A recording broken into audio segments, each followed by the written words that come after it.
A ver.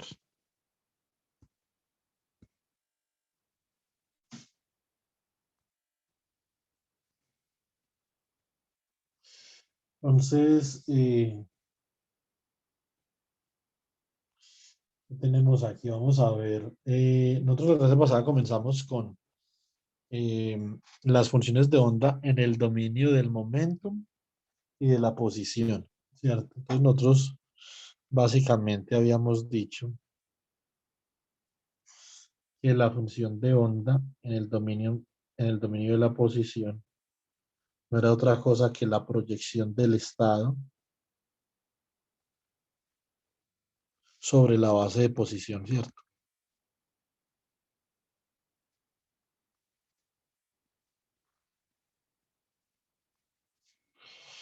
Y la función de onda en el dominio del momento era la proyección del estado sobre la base del momento.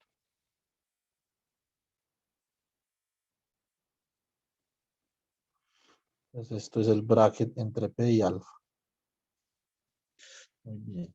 Entonces, y obviamente nosotros habíamos definido la resolución de la identidad, que era muy importante en cada base. Entonces, acá era la integral sobre x', por ejemplo, del que de x' por el bra de x'. ¿Sí o no? Y por acá era la integral sobre p' del que de p' por el bra de p'. ¿Sí o no? Muy bien. Un estado arbitrario, habíamos argumentado lo siguiente, que de alfa se puede escribir como, obviamente, el operador 1 por el que de alfa. Esto era la integral sobre dx' del que de x' por el bra de x' por el que de alfa. Entonces acá queda el bracket entre x' y alfa y por lo tanto esto queda como la integral sobre dx' de la función de onda evaluada en x' por el que de x'. Entonces es una superposición sobre la base continua de x' y una superposición sobre la base continua de x' con coeficiente de superposición, obviamente aquí sí sub alfa de x', ¿cierto? Entonces la función de onda básicamente lo que es que es el coeficiente de superposición, pero en el dominio continuo, para expresar un estado arbitrario como la combinación lineal de los estados x', en este caso con una integral. También vimos la noción de probabilidad en el dominio de las funciones de onda.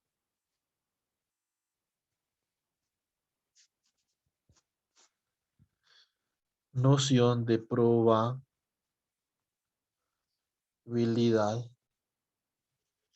en el dominio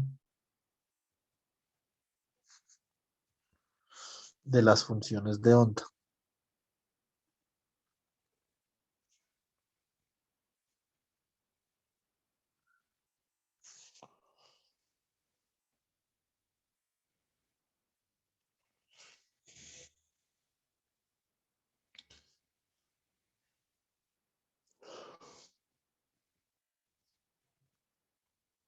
Muy bien. Entonces, nosotros podemos tomar el bracket entre alfa y alfa. Y esto básicamente se puede expresar de esta forma. Esto sería como el bracket entre alfa y alfa del operador 1.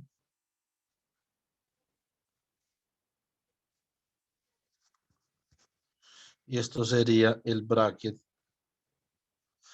entre alfa y alfa de la integral sobre dx' del que dx' por el bra de x', de donde tenemos que la integral sobre dx' del bracket entre alfa y x', por el bracket entre x' y alfa, entonces esto ha de ser 1. Obviamente de acá nosotros podemos obtener las proyecciones del estado. Las proyecciones del estado sobre la base de posición. Esto es la función de onda correspondiente al estado, ¿cierto? Y este simplemente es la función de onda asterisco correspondiente al estado de acá.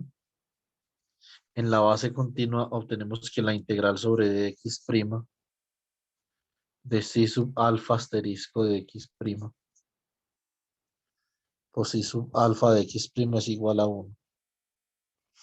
O como se escribe muy convencionalmente, la integral sobre x' de la magnitud de psi sub alfa de x' al cuadrado es igual a 1. Entonces esa magnitud al cuadrado de la función de onda tiene un serio, digamos, carácter de probabilidad. ¿Sí o no? Eso es lo que nosotros podemos, obviamente, nosotros podemos obtener de ahí. Muy bien. Continuamos. ¿Qué otra cosa vimos nosotros la clase pasada? Obviamente, hubiera sido bueno haber comenzado por definir el problema de autovalores y de autovectores para el operador posición.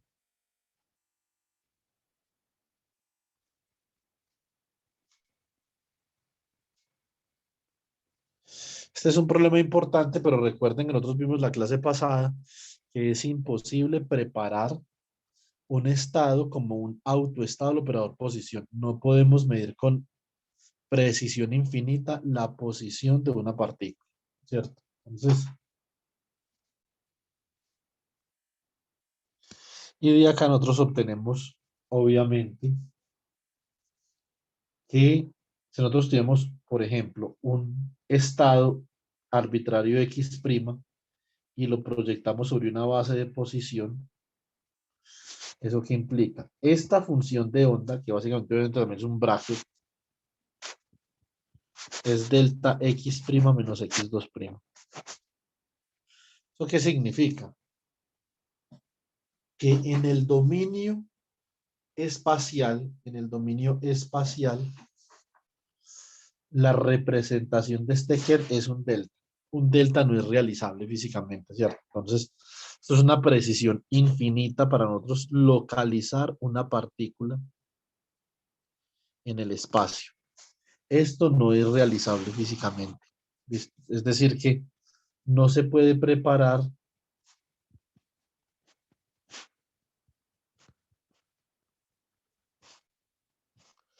un autoestado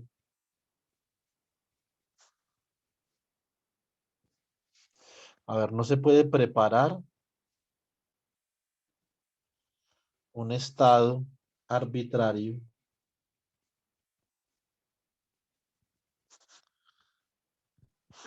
como un autoestado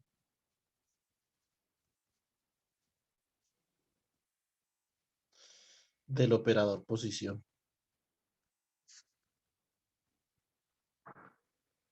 Y esto realmente se cumple también para el operador momentum, se cumple para ambas cosas, ¿cierto? Tanto para el operador, para la parte de la posicional, la parte posicional y la parte de momentum. Entonces no se puede. Bueno, muy bien. Listo. Entonces, ahora es muy útil a veces, una cuestión importante es, bueno, espera un momentico. Vamos, la clase pasada terminamos con lo siguiente. ¿Cómo escribir un bracket? Recuerda que un bracket es el producto interior de un espacio de representación, pero nosotros podemos representar el bracket, podemos de hecho representar el bracket en el dominio de las funciones de onda también, ¿cierto? Obviamente podemos nosotros representar este bracket, digamos el bracket entre alfa y beta, o entre beta y alfa. Usted esto lo puede representar eh, en términos de una base que sea una base autovectora del operador A, como lo hemos visto todo el semestre. Sea el bracket entre alfa y beta del operador 1. Podríamos escribir esto como el bracket entre alfa y beta. Acá la suma sobre A' del que de A' por el bra de A', ¿cierto? Es como queda esto. Esto queda como la suma sobre A' del bracket entre beta y A', ¿cierto?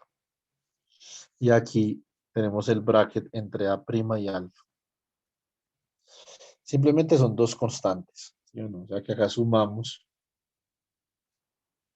sobre A', esto es una constante acá. Nosotros podemos llamar esta constante, por ejemplo, C sub beta de A' asterisco por C sub alfa de A', por ejemplo. ¿Sí o no? Entonces, y sumando sobre A' obtenemos un número, que es lo que es un producto interior. Ahora, la representación del producto interior es otra cosa, ¿cierto? La representación del producto interior depende de la base que usted escoja para representar el producto interior. Si nosotros escogemos una base de posición, por ejemplo, vamos a ver. En la base de posición,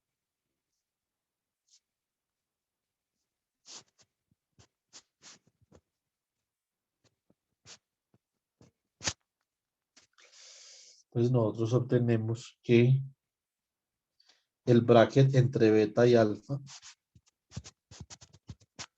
se podría escribir como el bracket entre beta y alfa del operador 1. Y esto es el bracket entre beta y alfa de la integral sobre dx' por el que dx' por el bra de x', ¿cierto? Esto queda como la integral sobre dx' del bracket entre beta y x' por el bracket entre x' y alfa. Pues acá, ¿qué es lo que nosotros podemos ver en este caso? Pues básicamente, lo que estamos viendo es que esto se puede expresar como la integral sobre dx' de la función de onda asterisco asociada con el estado beta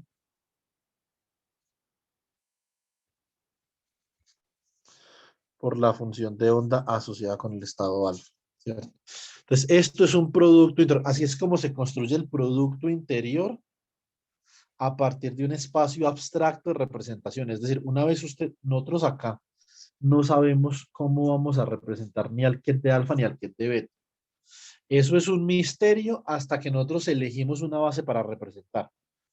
En esta base discreta, pues, nosotros podemos escribir ese producto interior de esta forma. Es una representación para el producto interior. Pero nosotros podemos representar ese producto interior también en una base de posición y queda como integrales de funciones de onda. Podemos hacer lo propio en la base de momento.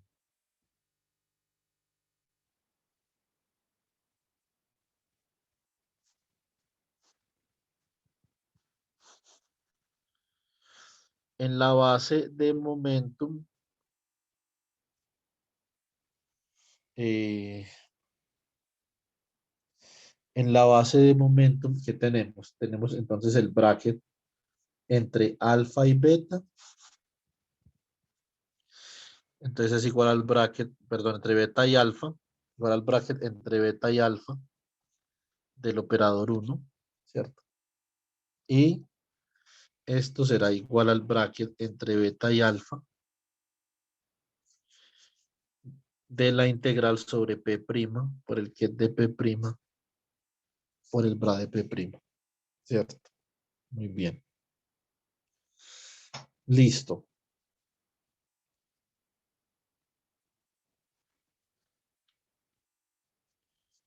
Esto es la integral sobre P' del bracket entre beta y P' y el bracket entre P' y alfa. ¿Sí o no? Y esto es igual a la integral sobre P' de phi sub beta asterisco de P' por phi sub alfa de P'. Entonces, este es el producto interior representado en la base del momento, ¿cierto? Esto corresponde perfectamente a lo que se había discutido cuando estábamos hablando de Fourier, donde dijimos que los productos interiores entre dos funciones se pueden expresar de esta forma, ¿cierto? Este es el producto interior entre dos funciones en un espacio funcional. Un espacio funcional, ¿cierto? Donde viven ambas de estas funciones, ¿cierto? Como estas funciones viven en un espacio funcional, nosotros podremos representar esas funciones como superposición de otras funciones básicas, ¿cierto? Entonces, no necesariamente la cosa acaba en la función de onda. La función de onda también es susceptible de ser representada. La función de onda también es susceptible de ser representada en una base continua, ¿cierto? O sea, usted puede representar la función de onda como la superposición de otras funciones. Ya vamos a ver eso. Eran funciones base. Bueno, muy bien. Eh, a ver qué tenemos aquí. Un segundo. ¿Qué más podríamos decir de esto? Entonces, podemos decir, en un espacio funcional, en general,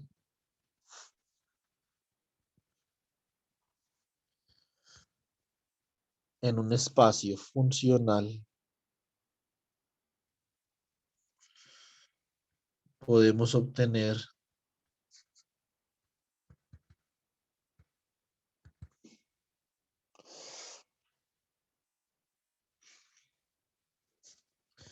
el producto interior entre dos funciones, por ejemplo, F1, entre dos funciones FI y FJ. Esto es un producto interior en un espacio funcional. Cuando yo tengo el bracket entre alfa y beta, ese producto interior, esto no es en un espacio funcional. No sabemos esto dónde es, porque son vectores abstractos, son estados que tienen cierto grado de abstracción. No sabemos dónde los vamos a representar. Una vez nosotros lo representamos en un espacio funcional, proyectando cada uno de esos estados sobre una base continua, entonces obviamente obtenemos la expresión para el producto interior en un espacio funcional de dos funciones, que son las funciones de onda. Lo mismo para el caso del momento, ¿cierto? En general, un espacio funcional, un producto interior, es la integral en un intervalo, por ejemplo, podría ser entre, por ejemplo, entre A y B, de f sub i asterisco de x por f sub j de x por dx. Y obviamente cuando hay ortonormalidad para funciones ortonormales para un conjunto de funciones ortonormales, entonces se cumple que la integral entre A y B de f sub i asterisco de x por f sub j de x por dx es igual a delta ij, ¿cierto? Entonces esto es lo que nosotros sabemos de los espacios funcionales, ¿sí o no? Entonces obviamente una vez nosotros hemos representado los kets de alfa y de beta en una base de posición, entonces ya esto se convierte en un espacio funcional. Cuando nosotros las hemos representado, obviamente, en una base autovectora de un operador cuyo espectro es discreto, esto es una base de un espacio vectorial, o sea que es una representación del bracket en un espacio vectorial, ¿cierto? Esto es un espacio funcional. Bueno, chicos, ¿alguna pregunta?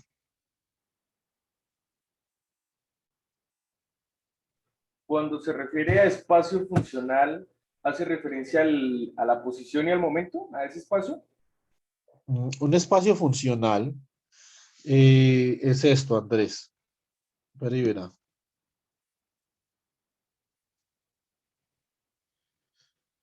Espacio funcional.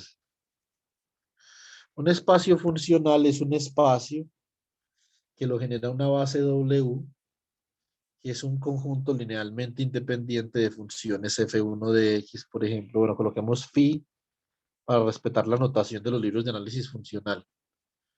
Es F1 de phi1 de X, phi2 de X, ¿cierto? Phi sub J de X, etcétera. En este espacio funcional, usted puede representar una función arbitraria F, ¿cierto? Como la superposición, por ejemplo, desde J igual a 1 hasta el número de bases que usted tenga, de C sub J por phi sub J de X, ¿sí o no? Para que esta función pueda ser representada, esta función debe pertenecer a un conjunto dependiendo del espacio funcional. Esta función debe de pertenecer por lo menos a las funciones sobre L1, a las funciones sobre L2 y posiblemente a las funciones sobre Ln.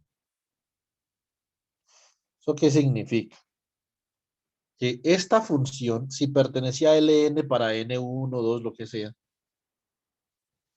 la integral entre menos infinito y más infinito de la magnitud de esta función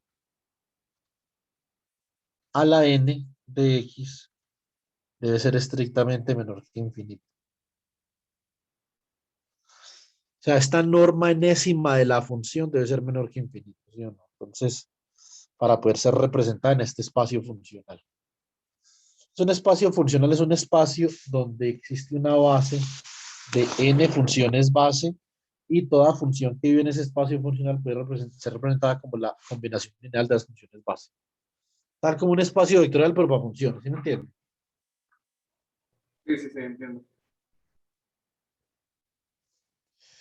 Bueno, otra cosa que nosotros quedamos pendientes por discutir es que quedamos pendientes por discutir los, cómo calcular los valores matriciales de un operador en una base particular, ¿cierto? En una base continua, ¿sí o no? Muy bien. Entonces, elementos matriciales,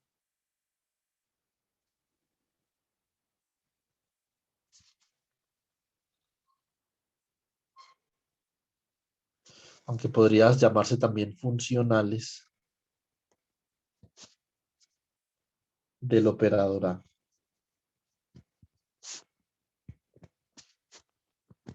En una base continua. ¿Sí o no? Muy bien.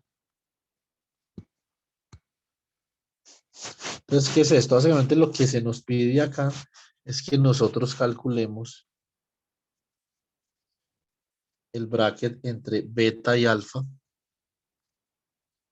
del operador A. ¿Sí o no? Eso es en esencia. ¿Cierto? Entonces, obviamente, nosotros podemos hacer esto de esta forma. Esto es el bracket entre beta y alfa del operador 1 por el operador A por el operador 1, tal cual lo hacíamos para el caso de la representación discreta. Lo que pasa es que acá lo que vamos a hacer, lo vamos a hacer para el caso de la representación continua. ¿Sí o no? Para el caso de la representación continua, entonces esto queda de esta forma. Básicamente, representamos esos operadores 1 en una base continua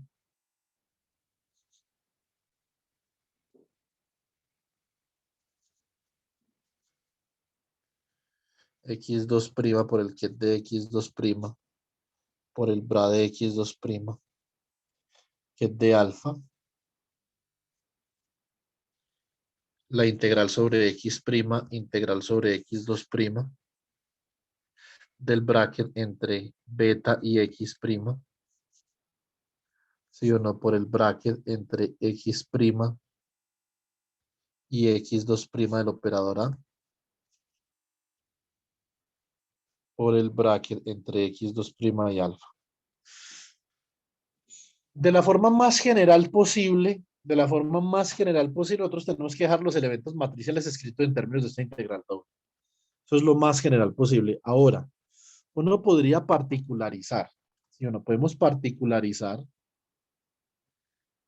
y obviamente mm,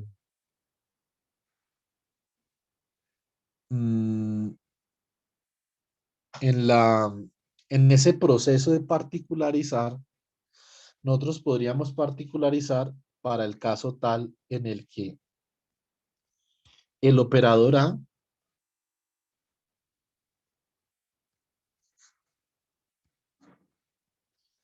sea función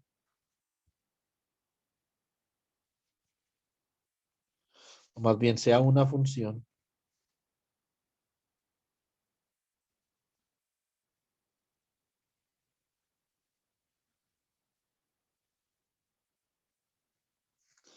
del operador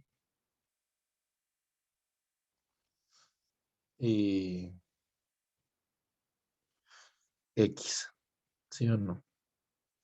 Eso significa que A básicamente es una función de X, operador, ¿cierto? Si A es una función de X operador, entonces nosotros podemos establecer esta relación. Acá vamos a mirar cómo actúa A sobre un AutoGet del operador posición. ¿Listo?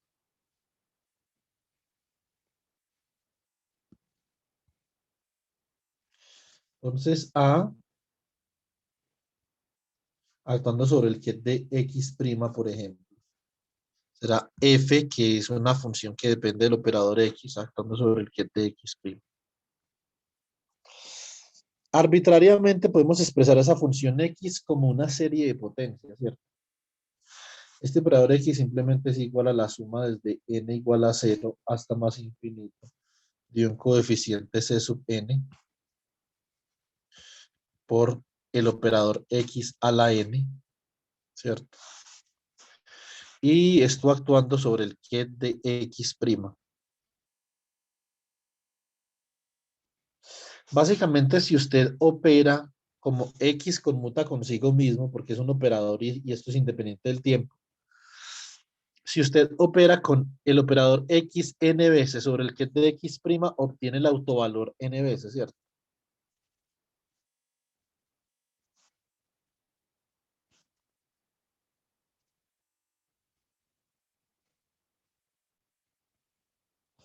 Ahora, por lo tanto, esto se convierte en una función.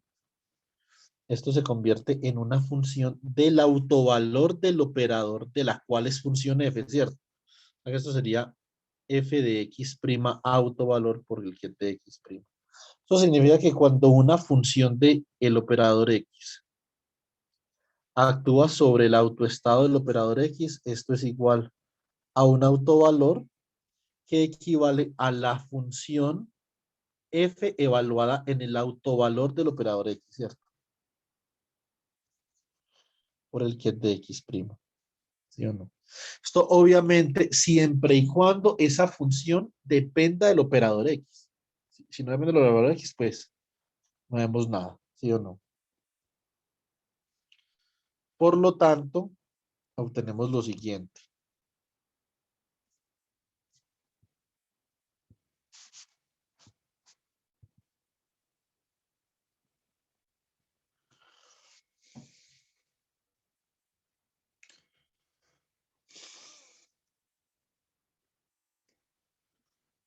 Por lo tanto, obtenemos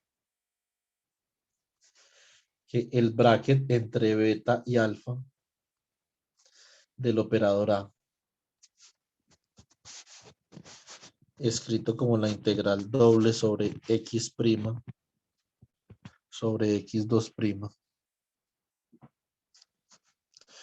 de obviamente, la función de onda phi sub beta asterisco de x' por el bracket entre x' a de x, x2' por la función de onda psi sub alfa de x2', ¿cierto? Entonces, ¿esto cómo viene a quedar? Esto viene a quedar como la integral doble sobre x', x2' de psi sub beta asterisco de x' por, obviamente, A, pero evaluado en el autovalor x' por el bracket entre x' y x2' por psi sub alfa de x2'. Por ortonormalidad, este de acá es un delta de x' menos x2', ¿cierto? O sea que esto queda como la integral sobre x', integral sobre x2', psi sub beta asterisco de x', a de x', delta de x' menos x2' por psi sub alfa de x2'.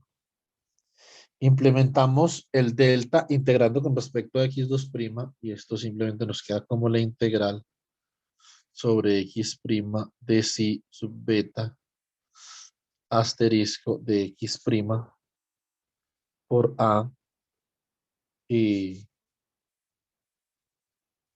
de x' por psi sub alfa de x'. Muy bien.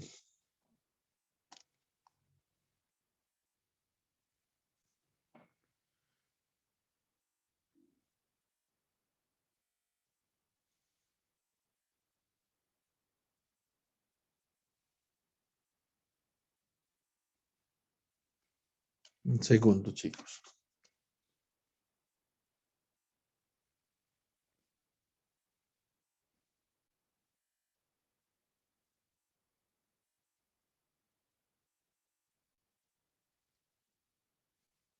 Bueno,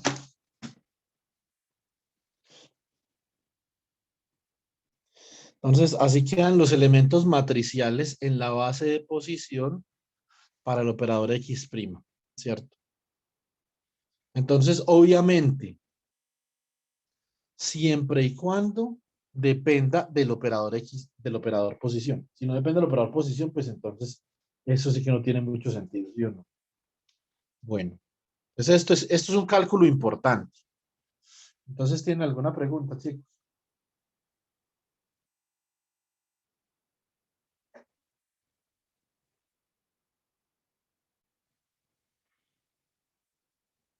Por mi parte, no. Bueno, muy bien. Ahora vamos a analizar cómo expandir una función de onda en, pues, una base cualquiera. Entonces, vamos a mirar.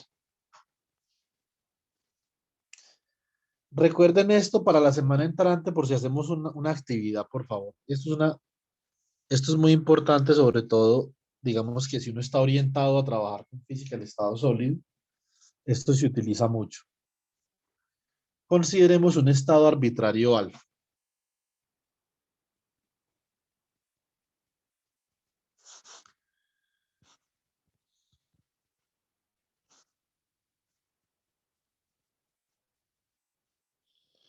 Que es de alfa, ¿cierto? Entonces el que es de alfa básicamente es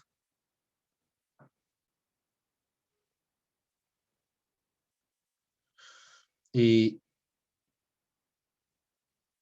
el que es de alfa sería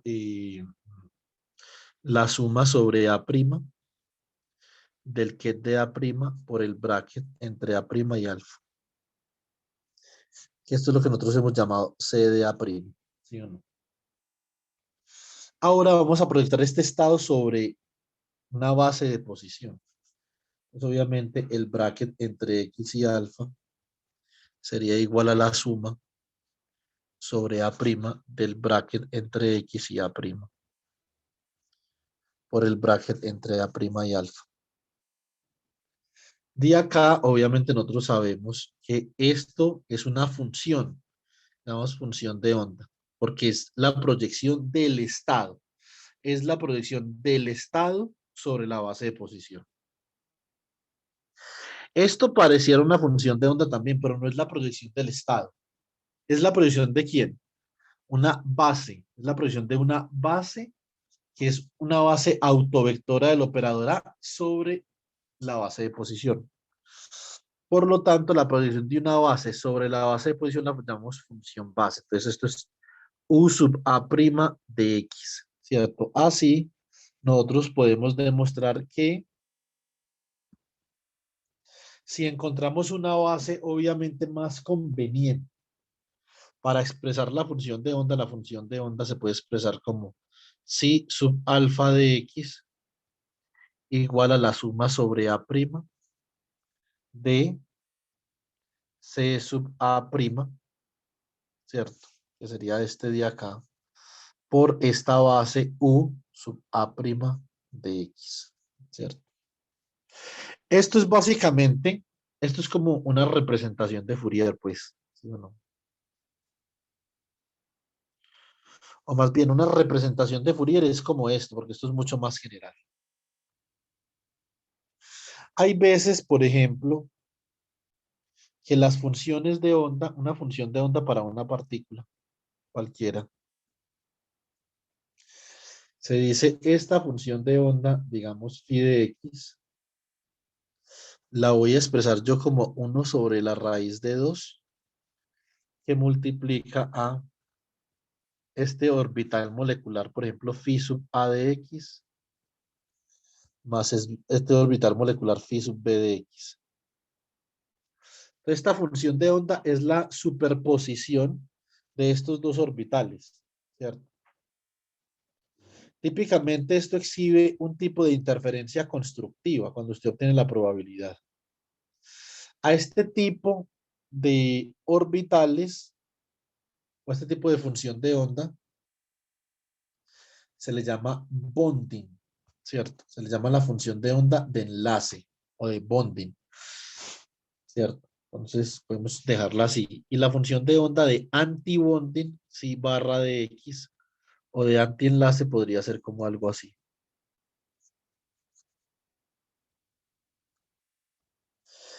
Esta, por ejemplo, de acá, esta es una superposición supremamente conocida en la física del estado sólido.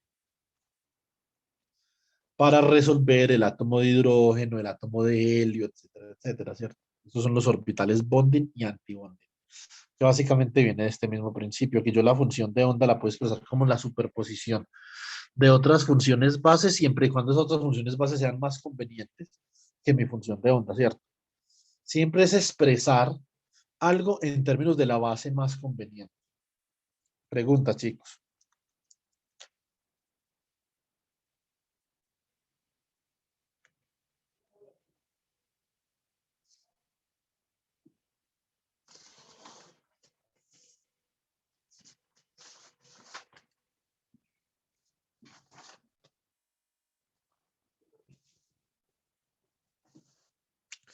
Bueno, muy bien. Profe, una pregunta. Dime. En la nueva edición, ¿qué sesión es esa por la que estamos trabajando? En la nueva edición, la misma que la antigua edición. O sea, esto es Ah, la parte de las funciones de onda, ¿cierto? Parte de las funciones de onda, ¿sí o no? Y las traslaciones. Lo que pasa es que yo primero comienzo con las funciones de onda y después entonces vamos a traslaciones, ¿sí o no? Ya yo creo que cuando les pase los ejercicios, Johnny, ya van a poder practicar más sucintamente con esto. ¿Listo? vale, profe. Pero de lo que hemos conversado, ¿tiene alguna pregunta? Es importante. No, vamos bien por ahora. Bueno, listo. Muy bien. Entonces, ahora vamos a hablar de traslaciones.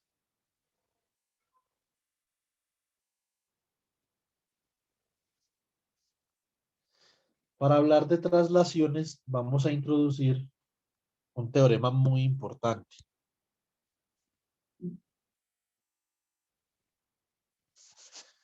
Teorema de Nether.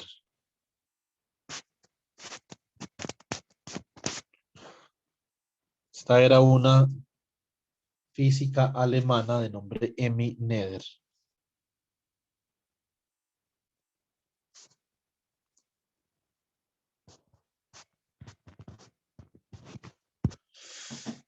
Bueno, muy bien. ¿Qué es el teorema de Nether?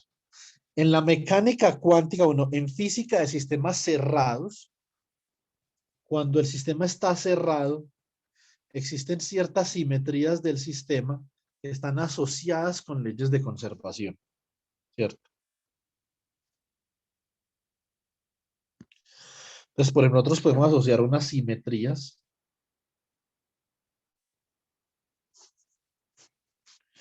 que son las siguientes.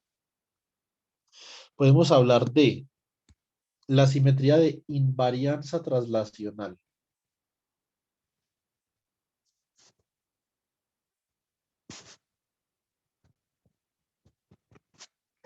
¿Sí o no? Esa es una, la simetría de invarianza traslacional. Podemos hablar, por ejemplo, de la simetría de invarianza rotacional.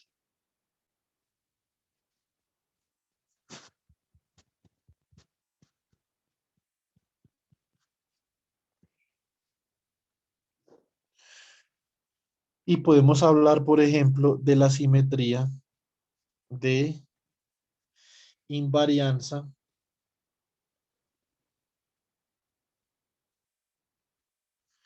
de inversión temporal. ¿Sí o no? Estas simetrías tienen asociadas unas leyes de conservación, ¿cierto?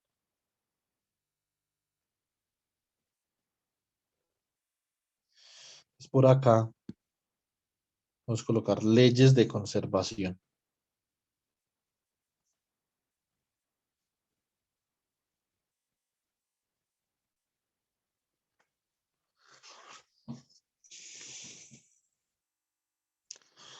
Antico, vieron una cosa.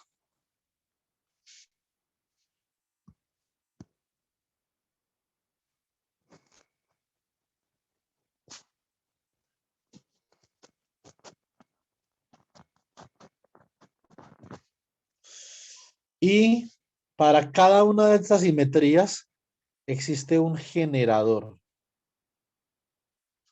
Listo.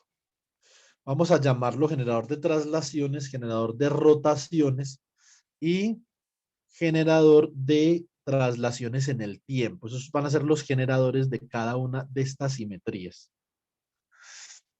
Esos generadores, como vamos a demostrar, tienen la característica de unitariedad que tenía el operador de cambio de base que vimos la semana pasada, ¿cierto?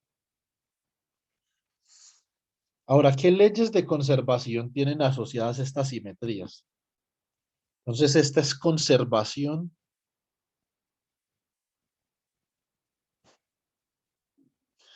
del momentum lineal.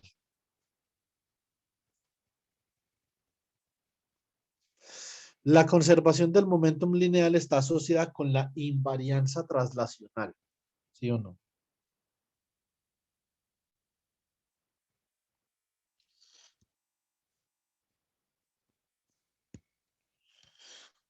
La simetría de invarianza rotacional tiene la conservación asociada a la conservación del momentum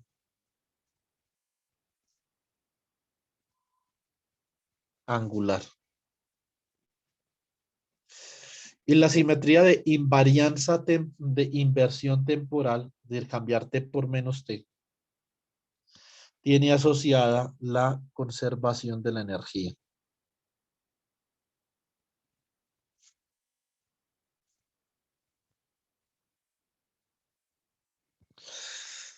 Pocos teoremas en la física son tan importantes como este y tienen tanta profundidad.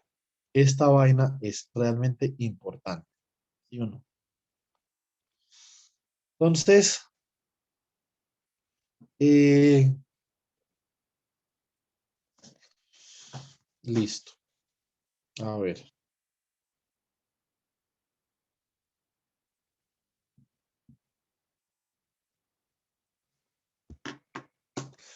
El generador,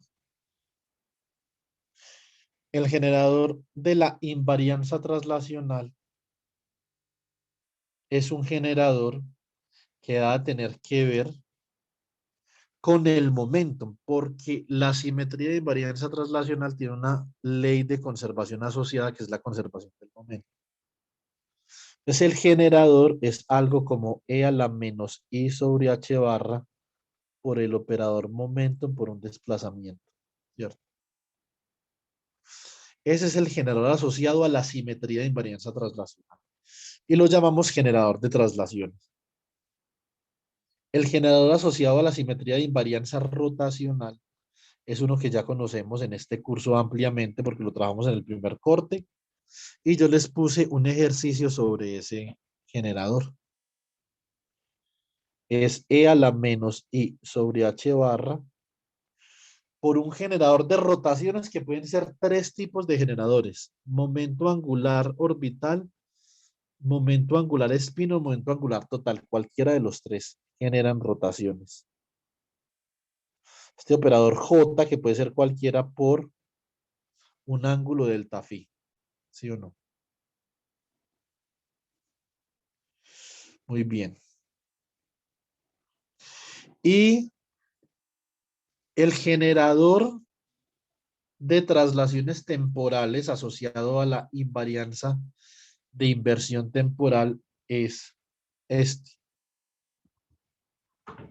que lo conocemos como el operador evolución temporal, E a la menos I sobre H barra hamiltoniano por T. Este es el teorema de Nether.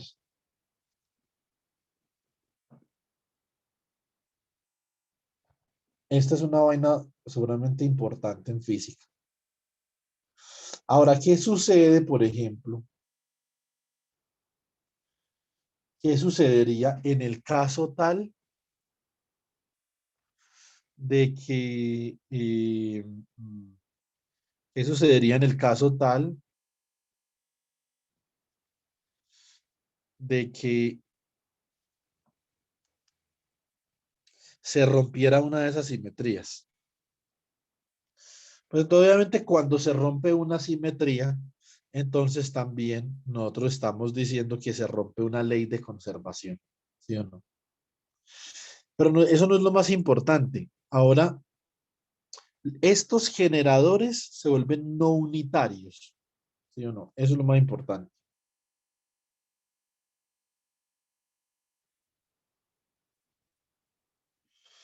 Entonces, eso es lo más importante, es que se vuelven no unitarios. Entonces, ejemplo de no unitariedad. Vamos a colocar acá un ejemplo.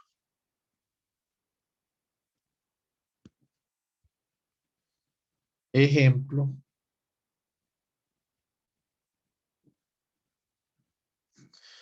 de no unitariedad.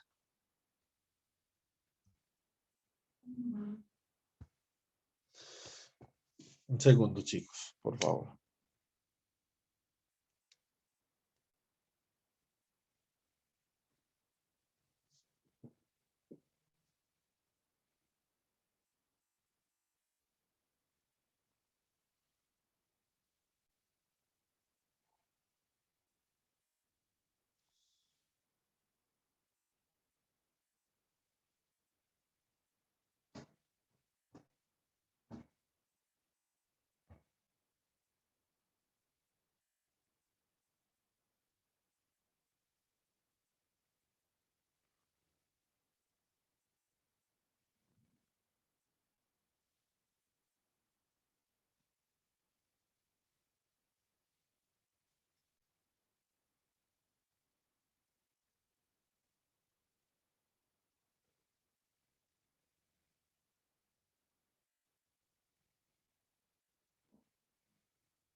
Bueno, entonces, un ejemplo de no unitariedad sería, por ejemplo, este.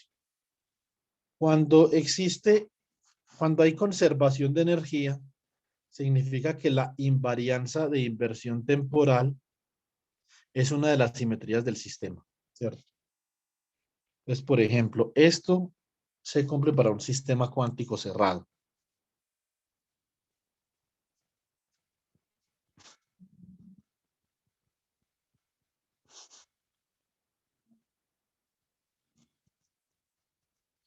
Que es lo mismo un sistema cuántico cerrado, a lo que nos referimos con un sistema cuántico cerrado es con un sistema cuántico aislado, ¿cierto?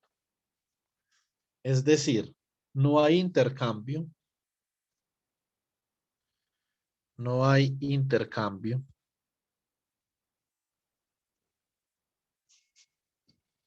de partículas con el medio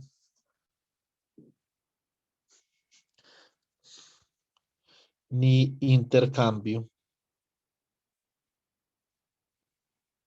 de energía con el medio.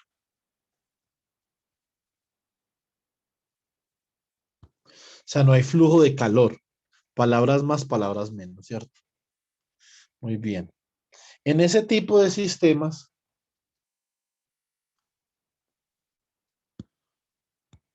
un estado, la variación temporal de un estado que se escribe así, es igual al operador evolución. Lo vamos a escribir así.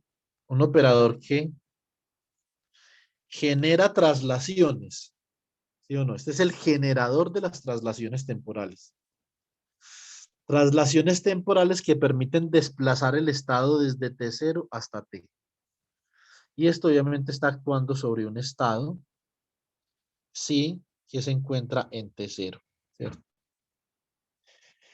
Bajo esta circunstancia, U de U daga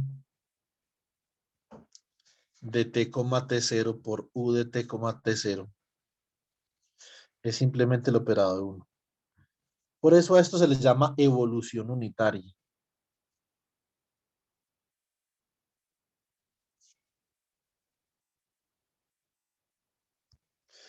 Y la probabilidad no se disipa, la probabilidad se conserva, es decir, la suma de las probabilidades sigue siendo 1 en este sistema cuántico cerrado.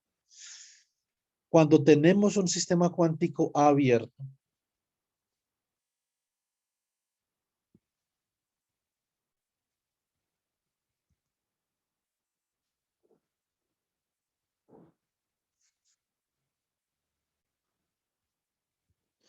entonces básicamente que lo que sucede en el sistema cuántico abierto es que nosotros ya estamos, ya se le permite al sistema intercambiar calor y o partículas con el medio.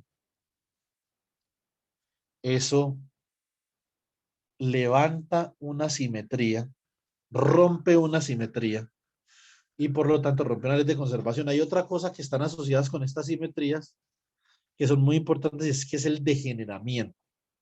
Un degeneramiento en alguno de los operadores del sistema existe debido a que existe una simetría. Una vez usted rompe la simetría, levanta el degeneramiento. Pues eso es otra cosa importante. Para un sistema cuántico abierto, ¿qué tenemos nosotros? Tenemos lo siguiente. Esta evolución ya no es unitaria. Por lo tanto, para la evolución no unitaria, un operador de evolución m daga de t, T0 por m de t, T0 va a ser menor o igual que 1. ¿Esto por qué se da? Porque se está disipando probabilidad. Se disipa probabilidad debido a que ya no se cumple el principio de conservación de energía. Hay energía que se está disipando, hay una disipación, ¿cierto? Y ya el hamiltoniano no es un operador hermitiano, ¿cierto? El hamiltoniano, el nuevo hamiltoniano para este tipo de sistemas es un hamiltoniano hermitiano menos I medios por este hamiltoniano, un hamiltoniano, que llamémoslo, no sé, llamémoslo por ejemplo K, que es el hamiltoniano que da cuentas de la disipación de energía. Eso significa que H daga va a ser igual a H sub 0 daga más I medios, ¿cierto? Por K daga. Ese K podría ser hermitiano, ¿cierto? Esto sería H sub 0 más I medios por K. Y esto es diferente de H sub 0 menos I medios por K. Entonces, cuando usted reemplaza esto en el generador, esto le queda E a la menos I sobre H barra por H sub 0 T. O sea que aquí tiene la parte que da cuenta esta es la parte conservativa, pero acá tiene otra parte no conservativa, que sería E a la menos I sobre H barra por menos I medios, ¿cierto? Entonces, ¿cómo queda esto? Esto quedaría E a la menos eh, quedaría menos K sobre H barra por T. Esto es un término de disipación. Si usted aplica esto sobre un estado, básicamente que la evolución temporal de su estado no va a ser armónica con el tiempo, sino que va a ser como algo así. Eso significa que se comienza a disipar probabilidad. ¿Sí o no? Aumento de entropía en el sistema debido al intercambio de calor con el medio. Eso obviamente tiene una consecuencia o tiene una causa, y es que hay un rompimiento de la simetría. Y ese rompimiento de la simetría levanta un degeneramiento, y el degeneramiento obviamente está asociado también con el rompimiento y la conservación de la energía. ¿Sí o no? Entonces esto a grandes rasgos es lo que es el teorema de Nether. A nosotros acá en esta parte del curso nos interesa mucho estudiar es las traslaciones. Entonces vamos a ver un ejemplo, sistemas con invarianza traslacional.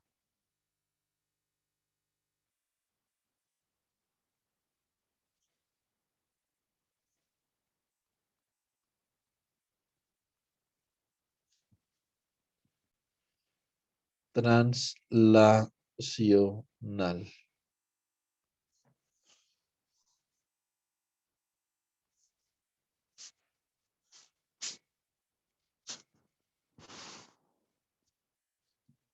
¿Sí o no? Muy bien. El sistema más típico de invarianza traslacional, lo que nosotros conocemos en la física del estado sólido como cristales, son sistemas con una determinada invarianza traslacional. Por ejemplo, tenemos un cristal en una dimensión. ¿Qué es un cristal? Un cristal es un arreglo periódico de átomos.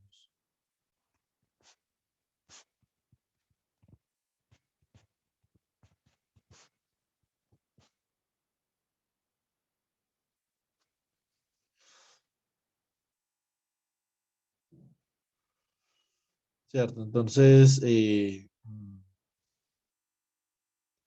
un arreglo periódico de átomos. Muy bien.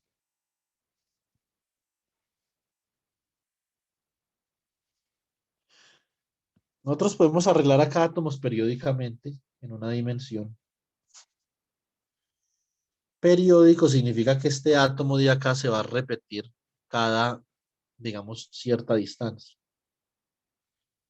Que nosotros esta distancia la llamamos la distancia de red en el estado sólido. Listo.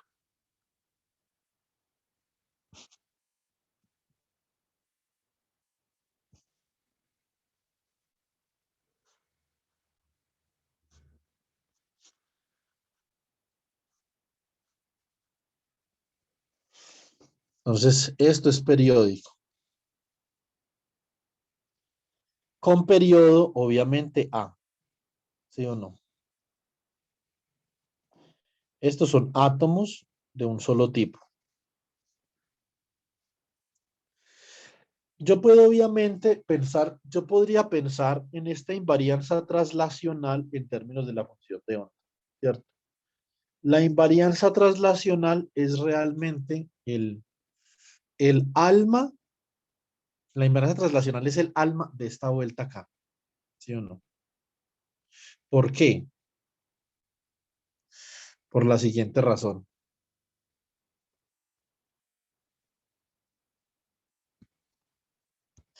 Cuando se rompe la invarianza traslacional, como nosotros veremos mañana en la asesoría, mañana la asesoría es a las 9, chicos, de 9 a 10, no de 8 a 10, sino de 9 a 10. Entonces, cuando se rompe la invarianza traslacional, yo no puedo describir este sólido, este cristal, en una dimensión con un método que se llama la estructura de bandas o las bandas de energía, que eso es lo que a nosotros nos permite entender mejor los materiales, ¿cierto? Pero solo podemos estudiar materiales cristalinos con la estructura de bandas. Los materiales no cristalinos no, porque la estructura de bandas es una consecuencia de la invarianza traslacional. ¿Cómo se vería acá la invarianza traslacional? Nosotros podemos tener la función de onda, por ejemplo, localizada alrededor del átomo, ¿cierto? Pues esta función de onda acá es básicamente una función de onda localizada alrededor de este átomo, ¿cierto?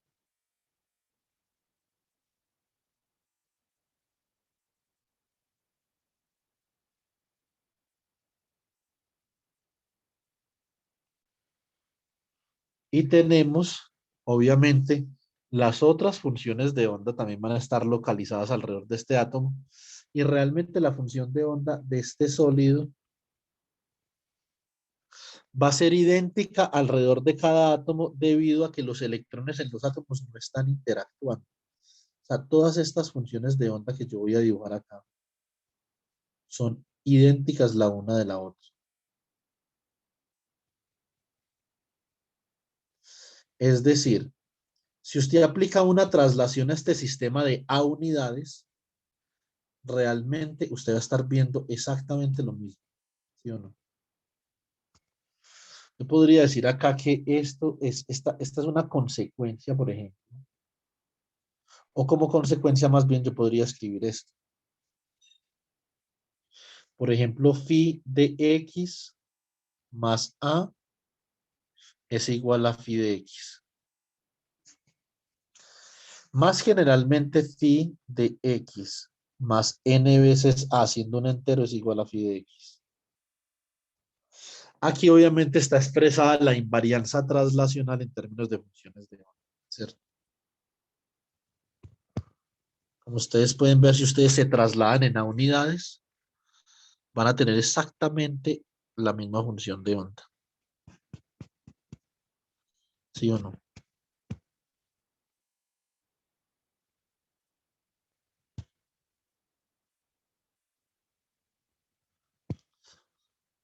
Nuevamente, como ejemplo, pintamos estas tres funciones de onda acá.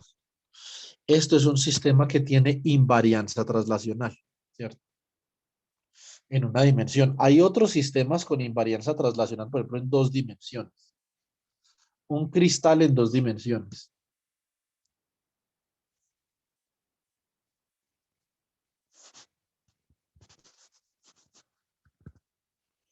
El cristal en dos dimensiones más popular y conocido del planeta es el grafeno.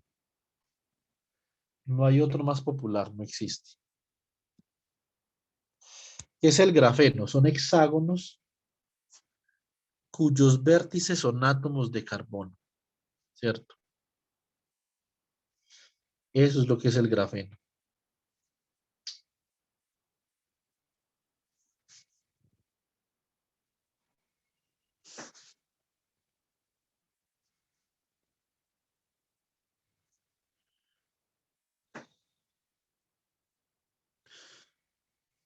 Pero obviamente como esto tiene una periodicidad bidimensional, entonces nosotros lo que se hace, bueno, lo que se hace, no, lo que hace la naturaleza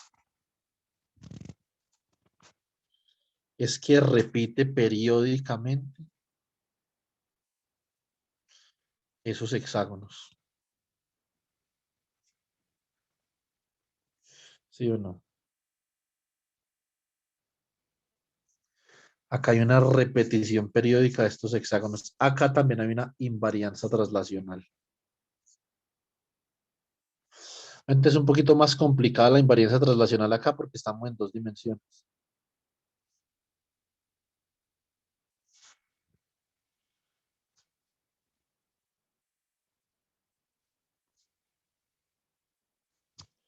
¿Sí o no? Entonces ahí estamos repitiendo esos hexágonos. Entonces, ¿cómo hacemos nosotros para ir de hexágono a hexágono? Simplemente en la cadena de una dimensión sumábamos una distancia. Acá tenemos que sumar un vector. Sumamos este vector del centro de gravedad de ese hexágono. Sumamos un vector para llegar al otro hexágono. Lo mismo.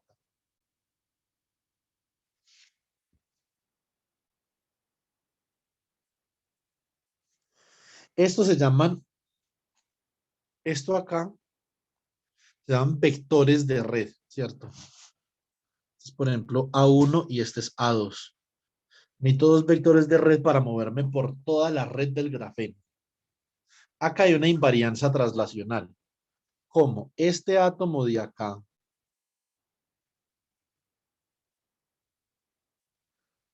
con esta función de onda, por ejemplo, es exactamente igual a este átomo de acá, en ninguna diferencia. ¿Sí o no? Y sería obviamente exactamente igual a este átomo de acá, ¿cierto?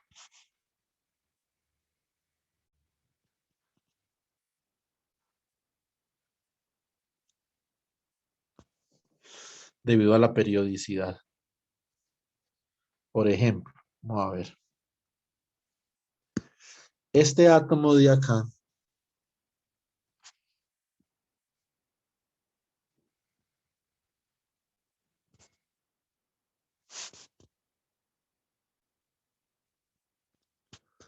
con esta función de onda sería exactamente igual a este átomo de acá.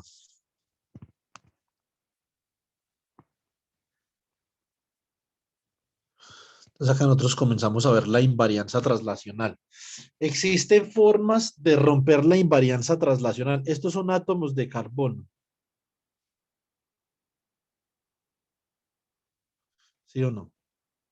Estos son átomos de carbono. ¿Cómo rompería uno la invarianza traslacional? Cambiando algo en el hexágono.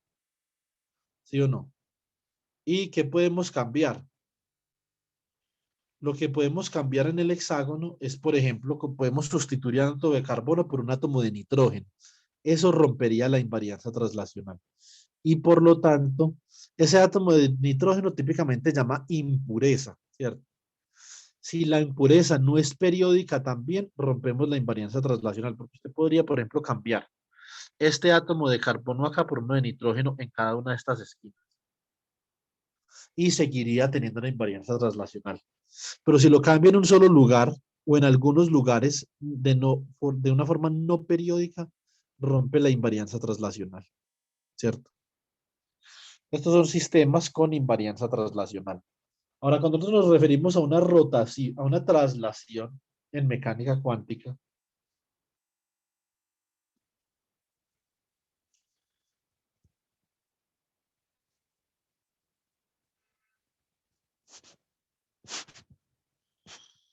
traslaciones en mecánica cuántica,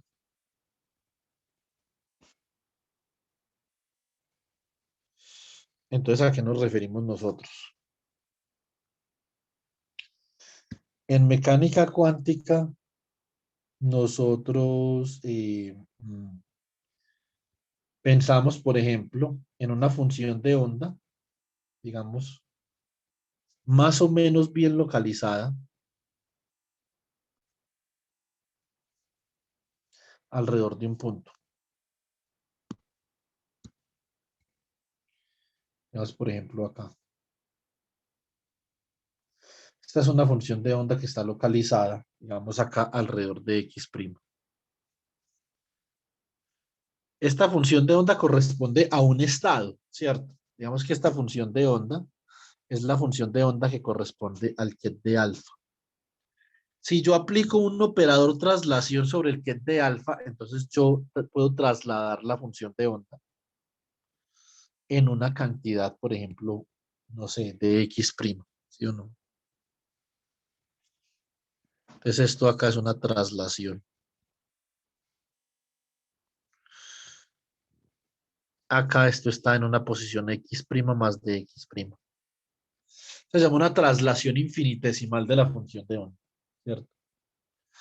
Realmente, ¿cuál es el operador que hace esto? El operador que hace esto se llama el operador traslación, ¿sí o no?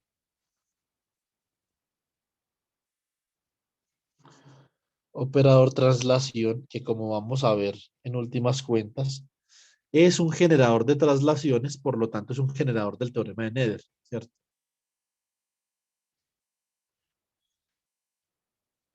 Es el operador, por ejemplo, L, que depende de una cantidad de X', actuando sobre este ket X', ¿sí o no? Y esto es igual al ket de X' más de X'.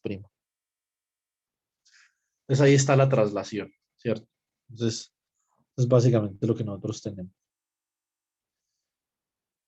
Vamos a revisar entonces un poco la sistemática de qué pasa cuando nosotros hacemos traslaciones. ¿Hay alguna pregunta hasta ahí, chicos?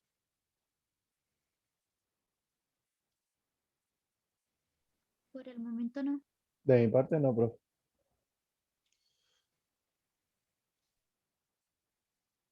Bueno, entonces,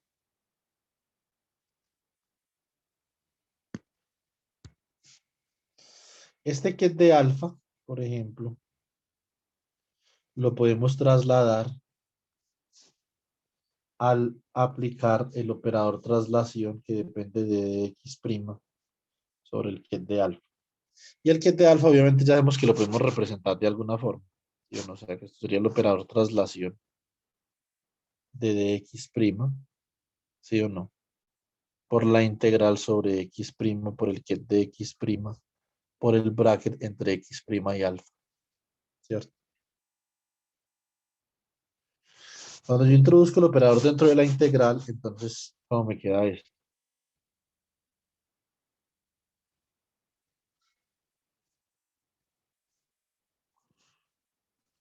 Me queda de la siguiente forma. Me queda integral sobre dx', L de dx', actuando sobre el ket de X', ¿cierto? Por el bracket entre X' y alfa. Aquí esto es la integral sobre dx' del ket de X' más de X' por el bracket entre X' y alfa. ¿Sí o no? Muy bien. Entonces nosotros obviamente podemos hacer acá un cambio de variable, un sucinto cambio de variable y escribir esto de la siguiente forma.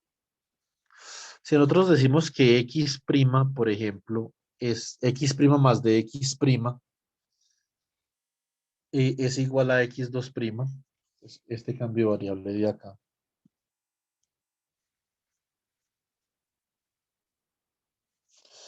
Por lo tanto, X' va a ser igual a X2' menos de X', ¿cierto?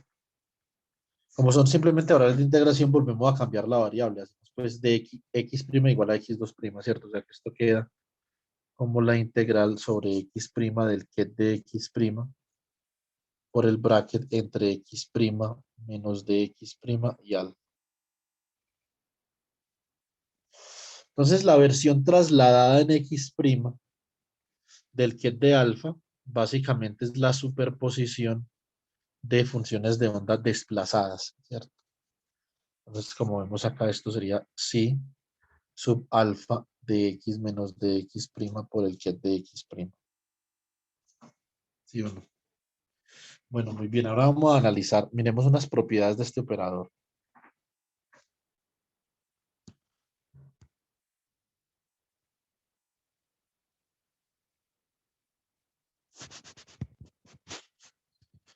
Propiedades del operador traslación.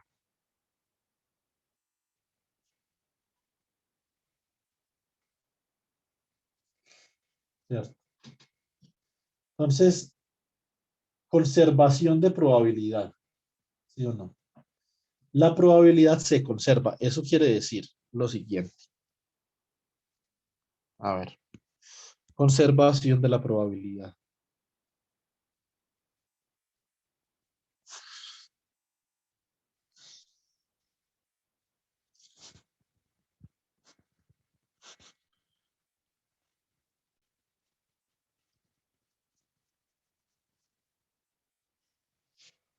Muy bien.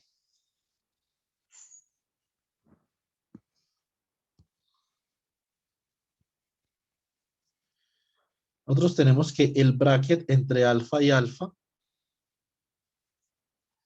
esto ha de ser igual a 1 y esto indica una conservación de la probabilidad, como obviamente hemos discutido con anterioridad, ¿sí o no? Entonces, ahora, si nosotros trasladamos estos estados, es decir, si alfa transforma como el operador traslación de dx' actuando sobre el ket de alfa, el bra de alfa transforma como el operador traslación daga de x' actuando sobre el ket de alfa. Bueno, a ver, sobre el bra de alfa.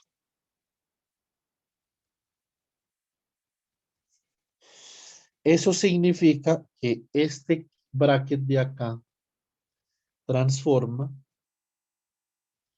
como el bracket entre alfa y alfa de L daga de x' por L de dx'. Y si esto obviamente la probabilidad se conserva bajo traslaciones, entonces de acá obtenemos una propiedad de unitariedad para el operador traslación. Unitariedad para el operador traslación.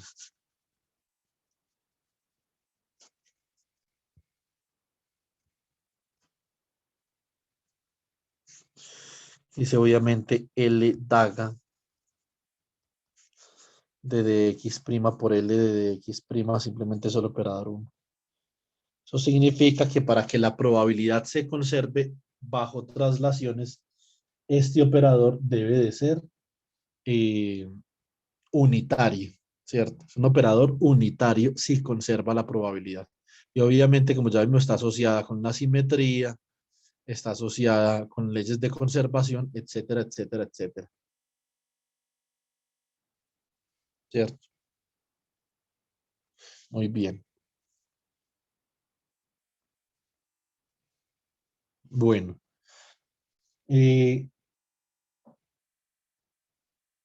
Esta otra propiedad.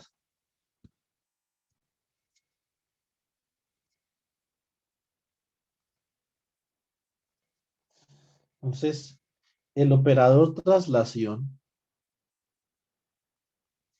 como función de dx' por el operador traslación como función de dx2'. Básicamente es el operador traslación de dx' más dx2'. Esto es obviamente una lógica deductiva. Si usted primero traslada en x2' y después traslada en x', pues obviamente de acá, ¿qué es lo que nosotros podemos discernir? Que el estado va a quedar trasladado en dx' más dx2', ¿cierto? Es una lógica deductiva. Obviamente hay que construir el operador traslación para que esto sea cierto, ¿sí o no? Muy bien. Esta otra propiedad, una traslación en dirección opuesta es lo mismo que la inversa de la traslación original. Entonces, inversa del operador traslación.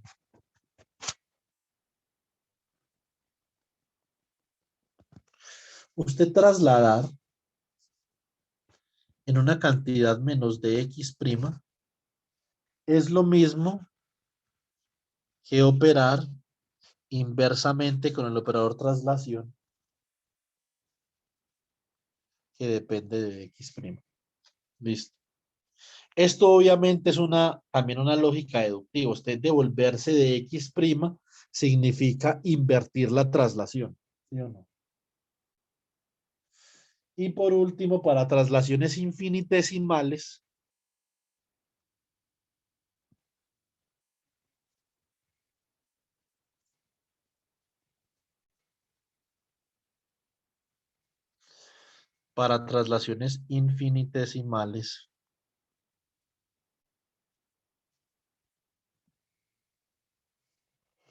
¿qué tenemos aquí?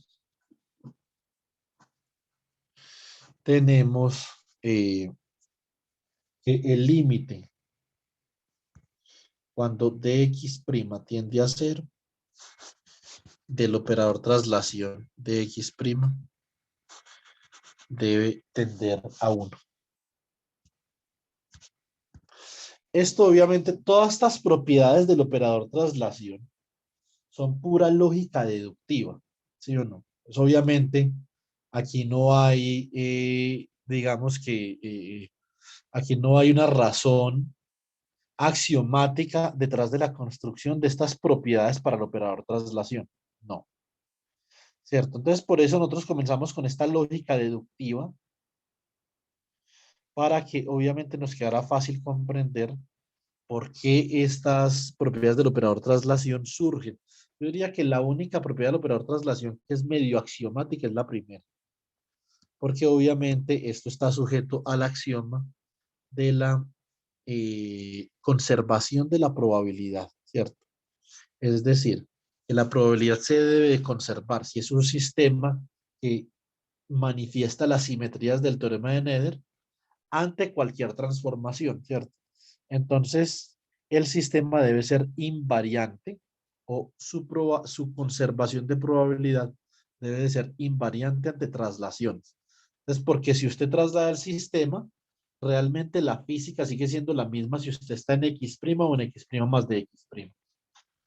Solamente es una parte de la lógica deductiva. Más sin embargo, el axioma de la conservación de la probabilidad, obviamente sí viene de la estructura formal de la mecánica cuántica. Pero el resto de lo discutido es esencialmente, estamos hablando esencialmente de una lógica deductiva con respecto al operador traslación, ¿cierto? Para terminar, vamos a hacer algunas demostraciones.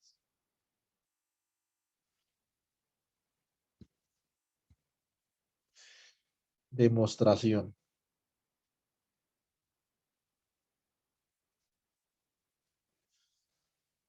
Entonces, dado este operador, por ejemplo, L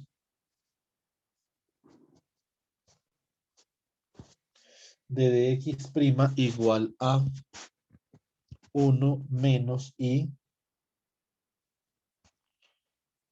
por un operador, digamos, vectorial acá, K, por el desplazamiento vectorial de x', ¿cierto?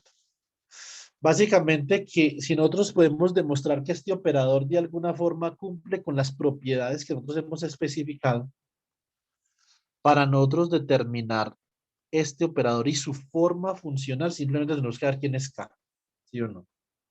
Entonces, eso es todo. Una vez nosotros sepamos quién es K, sabiendo quién es K, entonces ya podemos determinar la forma funcional y K, acá le vamos a llamar generador de traslaciones.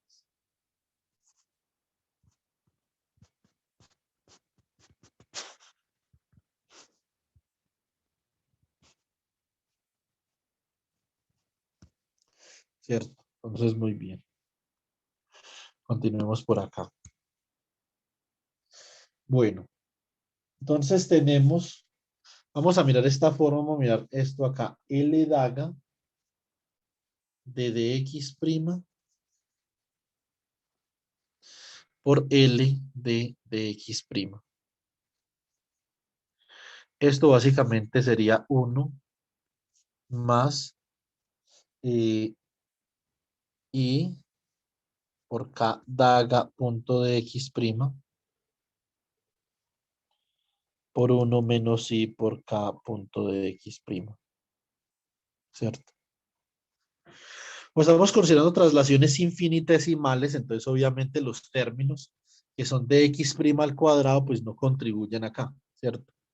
Si es infinitesimal, de X prima al cuadrado es infinitamente más pequeño que cualquier otra cosa que hay ahí.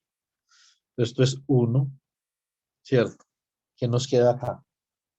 Esto nos queda 1 menos I factor de K menos K daga punto con dx prima. De acá para que esto sea unitario, obviamente para que esto sea igual al operador 1, debemos de imponer que el generador de traslaciones sea hermitiano.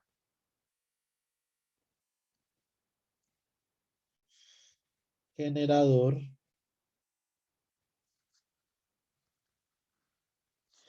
de traslaciones hermitiano. Eso significa que K es igual a K daga. Muy bien. Vamos a mirar ahora. Ya sabemos algo de ese operador generador de traslaciones. No sabemos mucho más, pero sabemos algo. Sabemos que es hermitiano y eso, obviamente, eso es algo, ¿sí o no? Ahora vamos a mirar por último otra propiedad. A ver qué podemos ver de esta propiedad. Sí, entonces obviamente la forma que nosotros presupusimos para este operador de acá tiene, digamos que tiene algún sentido. ¿Sí o no? Muy bien. Entonces vamos a revisar cuánto es L de dx' por L de dx2'. Entonces básicamente 1 menos I por el generador de traslaciones producto punto con dx' por 1 menos I por el generador de traslaciones producto punto con dx2'. Y 1. ¿Sabe cómo queda esto? Esto queda 1 menos I por el generador de traslaciones producto punto con dx' más dx2', ¿cierto? I por I es menos 1, o sea que esto quedaría como, y acá puse un prima por acá. Bueno, esto quedaría menos, esto es un doble producto punto, ¿cierto? Entonces acá quedaría algo como del orden de dx' por dx2'. O sea, esto es orden 2 en dx', como estamos hablando de traslaciones infinitesimales, por lo tanto, esto, digamos que no contribuye, eso es despreciable, ahí en ese caso particular, ¿cierto? Bueno, muy bien.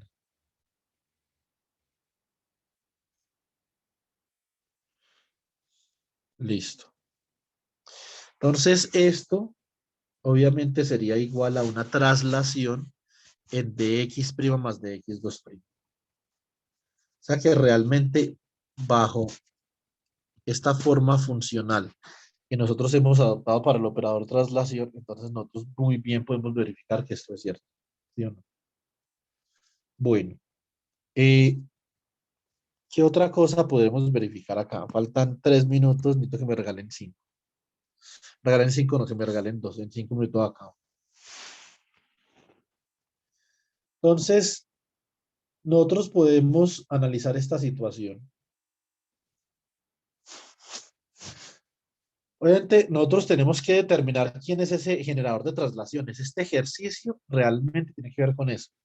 ¿Quién es el operador que genera las traslaciones en el espacio de Hilbert? Es decir, ¿qué operador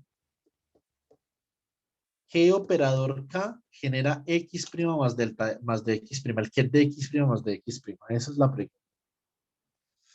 Vemos que acá tenemos lo siguiente.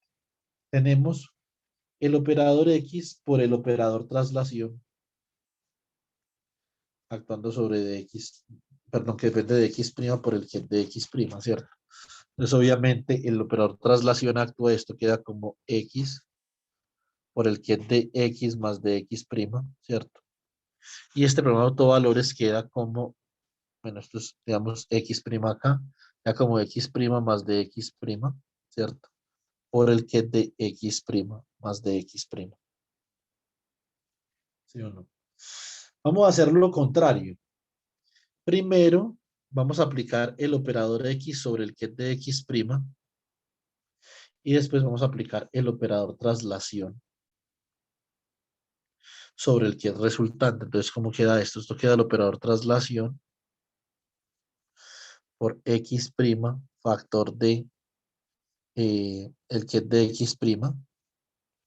Ahorita esto es un autovalor, ahora sí traslado el estado, o sea que esto queda como x' por el que es de x' más de x'. ¿Sí o no? Vamos a restar estas dos expresiones de acá.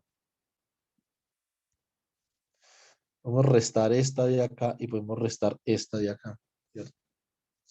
Entonces restamos esas dos expresiones que tenemos ahí, entonces obtenemos lo siguiente. X por L de dx' actuando sobre x' menos L de dx' por x actuando sobre x'. Eso se puede factorizar como x por L de dx' menos L de dx' por x actuando sobre el que es dx'. ¿Sí o no? Y esto no es otra cosa que el conmutador entre x y L de dx', actuando sobre x', ¿cierto? Muy bien. Entonces, ¿y cuánto da esto? Si yo resto esas dos ecuaciones del lado derecho, ¿qué me va a dar? Me da x' menos dx' por el que es dx más dx', ¿cierto? Entonces, básicamente, restándole x', eso simplemente me da dx'. Esto es igual a dx' por el que es de x' más de x', ¿cierto? Entonces, bueno, pues obviamente yo en este momento no tengo un problema de autovalores acá, ¿cierto? Entonces esto es un problema. ¿Cómo queda esto? Esto queda que el bracket entre x y L de dx' actuando sobre el que es de x' es igual a eh, esto sería igual a dx' por el que de x' más de x'. ¿Sí o no?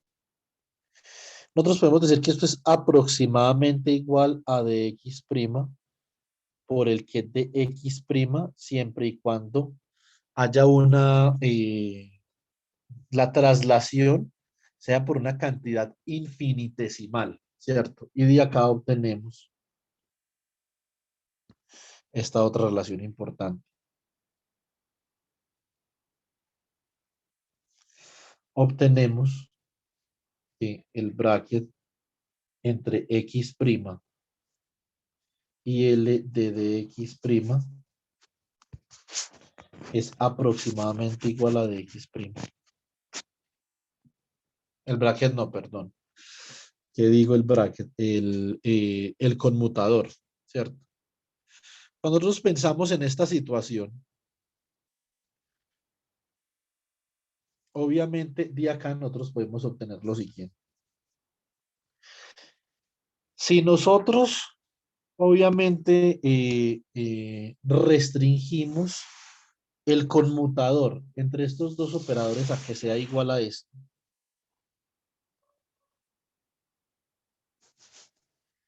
entonces decimos el bracket entre x' y L de dx', el bracket no, el conmutador, perdón, es el conmutador, x' no, sí, Chicos, lo siento, estoy como desconcentrado a ser por la vacuna.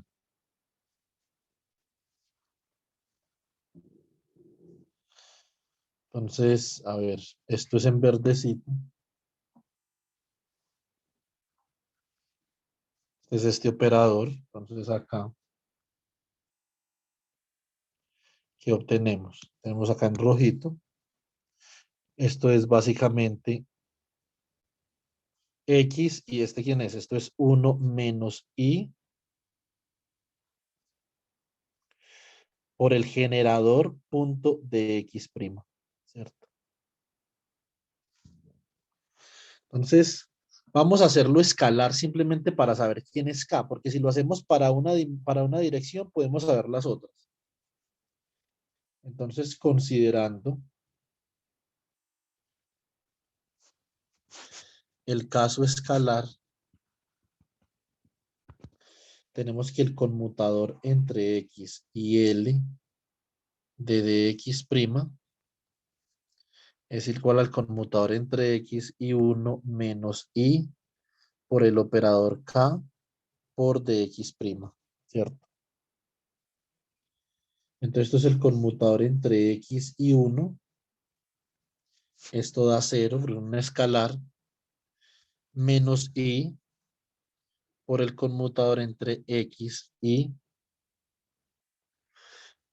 K por dx', ¿cierto? Entonces, y esto obviamente ha de ser igual a dx', ¿cierto?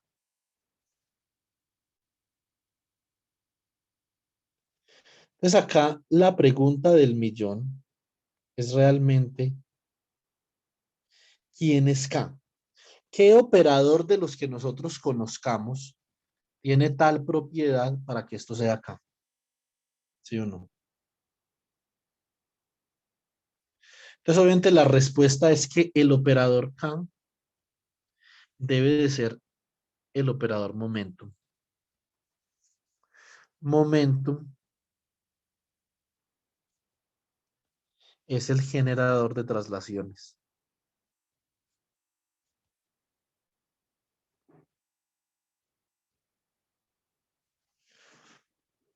¿Cierto? Entonces acá lo que nosotros podemos ver, obviamente, es que el anticonmutador entre, perdón, el conmutador entre X y K debe ser simplemente I, ¿sí o no? Entonces, este de acá, obviamente, si nosotros hemos hecho H barra igual a 1, ¿cierto? Entonces, recordemos que la relación de conmutación canónica entre la posición y el momentum es igual a IH barra, ¿sí o no? Eso significa que si nosotros partimos del supuesto de que H barra no es igual a 1, entonces si dividimos acá por H barra, ¿cierto? Entonces, obviamente acá, ¿qué sucedería? Esto sería I sobre H barra. Si esto es P, el conmutador entre X y P es IH barra, se va H barra con H barra y con menos I da 1, y entonces esto queda igual a D, ¿cierto? Entonces, acá obtenemos que el generador de traslaciones es el momento, ¿sí o no? Utilizando el generador de traslaciones como el momentum, entonces en la clase de mañana o en la asesoría de mañana o como lo queramos llamar, vamos a demostrar que entre el espacio de momentum y el espacio de posición existe una relación. Entonces mañana lo que vamos a obtener es la transformación de cambio de base entre momentum y posición. Coloquemos acá para mañana.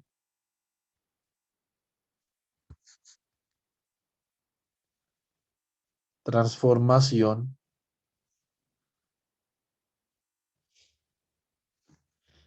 de cambio de base entre el momentum y la posición y viceversa.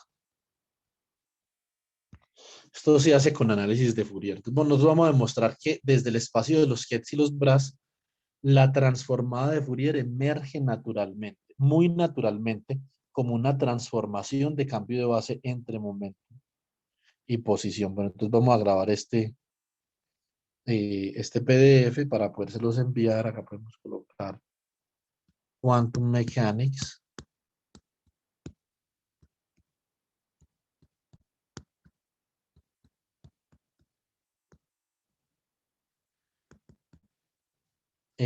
Translations, ¿cierto? Y creamos. Listo, chicos. Bueno, entonces, antes de que os vayáis, bueno, Andrés ya se fue, pero venga, yo tomo la asistencia, por favor.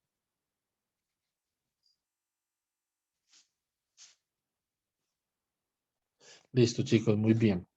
Entonces nos vemos mañana, ¿listo? Listo, profe. Hasta luego. Listo, profe. Hasta luego. Bueno, Profe, hasta yo cualquier luego. cosa le estoy informando de mañana, que casi siempre no puedo a esa hora. Bueno, señor. Igual yo, el video de la clase pasada no lo he subido. No, y el del viernes, lo que hicieron el viernes, tampoco. Bueno, ahorita me pongo en esas. Listo. Gracias, profe. Bueno, chao. Que estés bien. Chao.